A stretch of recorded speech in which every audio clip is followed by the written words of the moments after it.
I think I'm right in saying that you kind of worked out, you can have all the money in the world, but ultimately, if you don't work out what actually makes you happy, you're not going to be happy.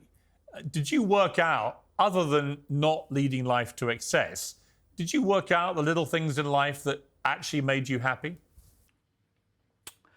Yeah, and I found that most of them didn't require that much money. Surfing, hanging out with my friends, working out, just doing things that I like to do, physically and, playing cards, whatever. Just none of it really required that much money. And I found that I was chasing a lot of these things that didn't really make me happy. And so I just cut it off. How rich are you? Um, Depending on the value of my company on any given day, probably 2 to 300 million. I mean, that's a staggering amount of money, and yet you kind of worked out money doesn't buy you happiness.